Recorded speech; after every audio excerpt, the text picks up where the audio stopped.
Hey, what's up? So going through these 6 episodes was absolute torture for me. But today we're going to be talking about the Bahati Empire. 6 episodes on Netflix. On one side, I would give it a 1 out of 5. It's one of those weird shows. On the other side, I would give it a 4 out of 5. Let me explain. So number one, why would I give this show a 4 out of 5? First of all, it's shot like a music video. It's flashy, it's on your face. There's a lot of attention that is paid when it comes to costumes. There are a lot of costumes, there are a lot of colorful, outfits. There's a lot of show in terms of vehicles, planes, cars, colorful cars. There are a lot of it's extravagant. You know how you'd expect a Bahati video to look like. It's very extravagant. And then they use wide angle lenses, where if you're using a wide angle lens, if someone passes, then it distorts the body, so a person looks larger than they're supposed to, but from the hips. So if a character like Diana is passing from this side to this side, her hips are bigger and then her head is small, so they look like they're larger than life. I hope you understand what I'm talking about. The location scouting is also really good. They go to some really flashy places, and as you'd expect from a Netflix reality show, if you've ever seen one of them, this fits perfectly visually into that space. It looks like any other it just feels too flashy. You get what I'm saying? And then the other thing is makeup. There was a lot of attention that was paid, maybe too much, especially when it came to Diana, because there is one particular episode, I think it's episode 3, when she does this makeup thing, and I'm sitting there and I'm like, why? Anyway, positives. The other thing is generally in terms of, if you love scandal, if you've been following these guys on social media, if you're a fan of their YouTube channel, if you basically love the scandal culture or this cloud chasing culture, you will be entertained, because there's a lot of that. There's a lot of that, I like to call it artificial drama. There's a lot of setups, there's a lot of noise, there's a lot of chaos in terms of just issues popping up, issues that I can tell are artificial and are there designed for entertainment, and you see it, but yet it's also entertaining for those who love scandal. For people who are looking for something meaningful to actually watch, then you will not have a great time. For people who spend a lot of time following these guys or following any other celebrity and they are into the tea, they will enjoy most of these episodes. The other thing that I actually respect these guys for is the attention that is paid to everything that is behind. I like to call it the cinematography, but this looks like it was more of videography, but competent videography, because it doesn't feel like the normal cinematography that we're used to in terms of cinematic picture, but it feels like a music video.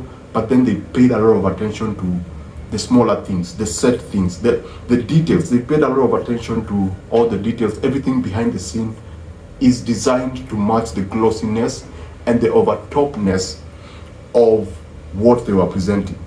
Now, number 2, note, I haven't spoken about the performances, because let me explain how the show actually is. So in episode 1, they're celebrating their 7th year anniversary, and so you go through the drama of how they met, how they actually talked and stuff, and then the rest of the episodes after episode 1, they mostly focus on issues coming up, and then Bahati or Diana going to talk to a celebrity friend. So you have a lot of cameos. You have Nameless, you have Terrence, you have Jalango, you have Sonko. So you have all these celebrities who just pop in to advise either Diana or to advise Bahati. Now, with that said, with those episodes, I must admit that it was well edited. It's edited again like a music video, whereby when all these stars are popping up, they're shot like very flashy, they're so cool and stuff. But when those small moments of conversation appear, the camera actually stops and you actually get to listen to them speak. They don't rush. But outside conversations, everything just feels rushed. It's edited quickly in order to maintain a certain flow in terms of structure. So you feel the pacing. You move very, very quickly. Even with the drama, you move very, very quickly, because they're only like around 30-something minutes. So you move very fast. Now, 1 out of 4. 1 out of 4 is because this is possibly the most nonsensical show I've ever seen. like most of the Netflix reality shows. I'm not saying that it's bad, but it fits into what you'd expect from a Netflix reality show if you've ever seen some of them. Everything that they are presenting is what we already know. Either rumors, scandals. If you ever come across any video on YouTube featuring these guys, anything that you see on X, you've heard on X about these guys, it's the same exact thing packaged differently. So there's nothing new. The other thing that I did not like was the artificial drama, because naturally the stars, they're all multi-million whatever, but the drama is not real. You can actually tell it's plastic drama. Some things pop up and you're like, how is this an issue? Why am I even watching this? Sometimes, and here's the thing, I cannot stand Bahati's voice. I just can't. For me, it was a struggle. I was like, this guy, why can't he just speak like a normal person? I mean, that's how he speaks, and I'm not hating, maybe I am, but I just can't stand him. So for me, it was torture watching this, Then some issues that Diana was coming up with, I was like, how is this even real? How is this even a thing, Yes, some aspect I understood, like the gym aspect, whereby you go to the gym for a year and nothing actually changes, and the gym instructor is telling you about consistency, that I understand. But there are other things like the houses, like parking cars. I'm like, why is this an issue? How is this even real?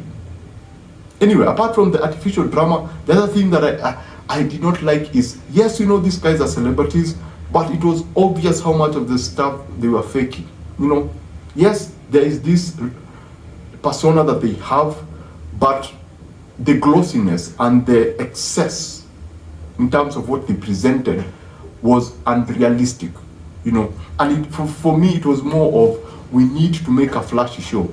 In the quest to make that flashy show, they killed the realism that comes with reality shows. So everything just feels scripted. Everything feels, even the dialogue sometimes feels scripted. Yes, it might be improvised, but there is the cue. They're given they're either given a clue or they're given something to work with, and then they improvise on that. But everything just feels planned. Everything feels set up. Everything feels conveniently timed. Here's the thing about reality shows. If you were to show me a reality show and it feels like there's a cameraman walking behind them or sneaking in during one of their conversation, and they're having a difficult time focusing on them, zooming in, zooming out, or they're having a difficult time framing them properly, it would be easier for me to believe that that's a reality show, because it feels like we are there with the camera, or it feels that the camera was not supposed to be there, but it just happens to be there. Number two, if the main characters were interacting with the camera people or the producers or the sound people around them, it would be easier for me to believe that it's a reality show. Remember what we do in the shadows, that is more of mockumentary, but that feels more realistic. Despite the fact it's 100% fiction, it feels more realistic than actually this so-called reality show. So this reality show is 100% scripted. If you cannot stand false, drama and stuff, then this will not work for you. Yes, some aspects about the story might be true, involving their relationship, where they started off, and the kind of challenges that they are facing in terms of family. But all this other showy stuff, the planes, the Land Rovers, all these other things, yes, that may be present, but they push it to 100 rather than 10. They push it to they push it so much that at times, as a viewer, it becomes hard for you to buy the lie.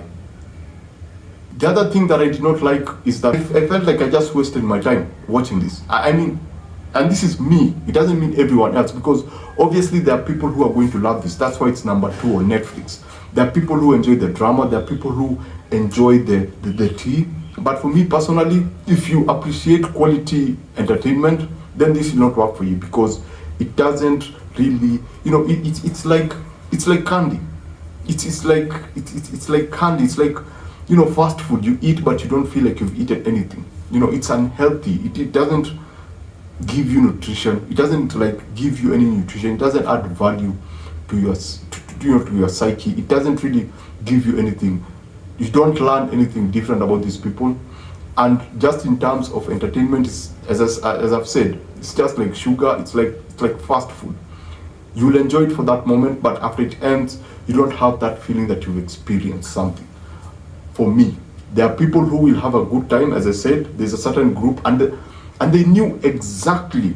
You could tell from the word go. They knew exactly who they were creating this show for, and they knew exactly what they were going for. And that I give them respect for, because they were able to get it on Netflix. Now, Netflix naturally wouldn't take this if they didn't know that these people have a fan base. Because at the end of the day, what does Netflix want? They want people on the platform. They want people to watch. They want people to bring in as much eyeballs as possible.